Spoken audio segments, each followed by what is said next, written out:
అవ్యాజమైనటువంటి దయావర్షాన్ని మన మీద కురిపిస్తుంది ఇట్లా ఉంటే ఆ అమ్మవారు. అందుకే ఆ తల్లి యొక్క దయాదాక్షిణ్యాలను పొందాలంటే మనుషులు ఏ విధంగా ఉండాలో ఏ విధంగా ఉండకూడదో 6 లక్షణాలతో ఈ సూక్తి తెలియజేస్తుంది.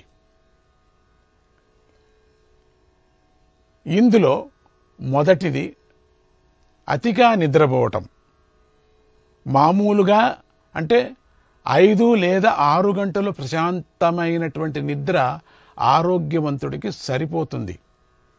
5-6 గంటలు చాలట. 6 గంటల మీద పడుకోకూడదు అని చెప్పారు. 6 గంటల నిద్ర చాలు పెద్దవాళ్ళకి. చిన్నపిల్లలకి 20 ఏండ్లు లోపల ఉండేటువంటి అంటే పిల్లలకి వాళ్ళు 7 గంటలు పడుకుంటే మంచిది అని చెప్తారు. దాటిందంటే 19 దాటిందంటే 6 గంటలే చాలు అని చెప్పారు. దీనికంటే ఎక్కువగా నిద్రపోవటం అంటే అది వ్యసనముతో సమానము, అది ఒక రోగంతో సమానము. ఏదో ఒక వ్యసనం నీలో ఉంది కాబట్టి అంతగా నిద్రపోతున్నావు అని అర్థం. అందుకని దేన్ని అతి నిద్ర తామస లక్షణం. సూర్యోదయానికి ముందే లేచే చేయల. మన యొక్క భారతీయ సంప్రదాయం అటువంటిది. 12 గంటలకు నువ్వు పడుకో, 1 గంటకు నువ్వు పడుకో, 5:30, 6 లోపల లేచేసేలా. 6 ఖచ్చితమైనటువంటిది నీకు పెట్టారు. 5కే లేవల కాలకృత్యాలు తీర్చుకోవటానికి. కాని పోన్లేండి 6 అనుకుందాం.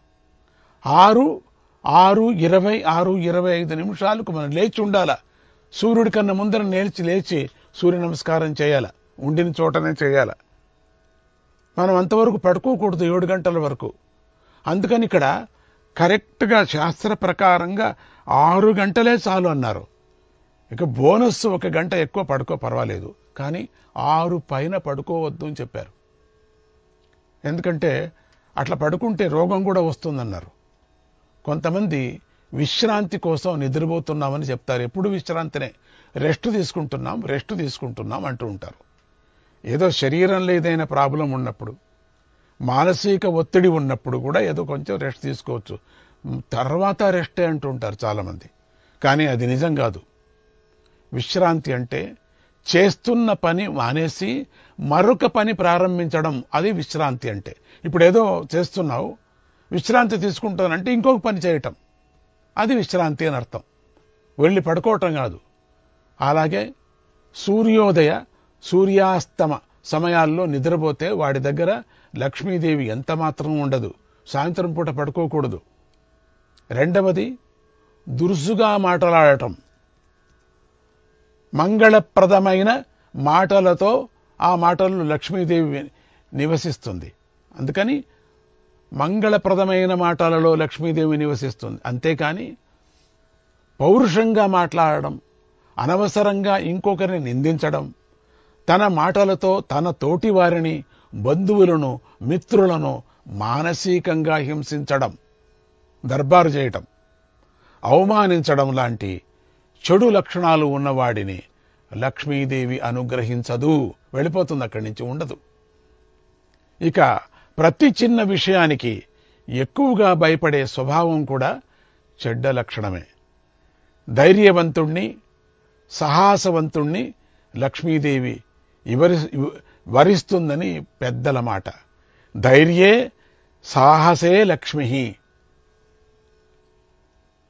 ధైర్యే సాహసే లక్ష్మి. లక్ష్మీ అన్నారు అంటే ఎప్పుడూ భయంగా ఉండటం అనేది ఒక విధమైన మానసిక వ్యాధిగా వైద్యులు గుర్తించారు. ఎప్పుడూ భయంగా ఉంటారు, ఎప్పుడు చూసినా భయమే, ఏదో భయం అంటే ఏదో మానసికంగా భయం. ఇతరులతో మాట్లాడటానికి కూడా భయపడేవారు. ప్రతి క్షణం ఏదో ఒక ఆపద కలుగుతుందనేటువంటి భయంతో వణికిపోయేవారు జీవితంలో ఎలాంటి ఉన్నత స్థానాన్ని పొందలేరు. లక్ష్మీదేవి ఇలాంటి వారి దగ్గర ఎంత మాత్రమూ నివసించదు. ఇక 4వది క్రోధం. కోపము, క్రోధం ఒకటే అనిపించిన రెండింటికి చిన్న వ్యత్యాసం ఉంది. కొంచెం సేపట్లోనే మాయమయ్యేది కోపం. అయితే శాశ్వతంగా స్థిరంగా మనసులో ఉండి ఎప్పుడు ప్రతీకారం కోసం ఎదురు చూస్తూ హింసించే స్వభావాన్ని క్రోధం అంటారు. కొన్ని సమయాల్లో సత్పురుషులు కలిగేది కోపం, కానీ క్రోధావేశాలు కాదది. ఇలాంటి క్రోధ లక్షణం గల వారి వద్ద లక్ష్మీదేవి ఉండదు. ఏదో చిన్న కోపం వచ్చిన వాళ్ళ దగ్గర ఉంటుంది. పెద్దలు అందుకే క్రోధ లక్ష్మీ నివారక అన్నారు. ఈ సూక్తిలో కూడా అలక్ష్మీహీమే నశ్యతాం, అలక్ష్మీహీమే నశ్యతాం అన్నారు కూడా. ఇక 5వ అలక్ష్మీ స్థానం సోమారితనం. బద్ధకస్తులు ఏ పని చేయలేరు, వాళ్ళకి అన్నీ బద్ధకమే. స్నానం కానీ పూజ కానీ చివరికి భోజనం చేయడం కూడా బద్ధకమే వాళ్ళకి. బద్ధకస్తుని ఇంట్లో లక్ష్మీదేవి ఎంత మాత్రమూ నివసించదు. ఇందులో చివరిది దీర్ఘసూత్రత. ప్రతి చిన్న విషయానికి ఎక్కువగా ఆలోచిస్తూ నిర్ణయం చేయలేకపోవటం కొనకు నిర్ణయమే కాదు, సరైనటువంటి సమయంలో సరైన నిర్ణయం చేసేవాడే బుద్ధిమంతుడు కదా. మూఢాహ పశ్చిమ బుద్ధయ అన్నారు.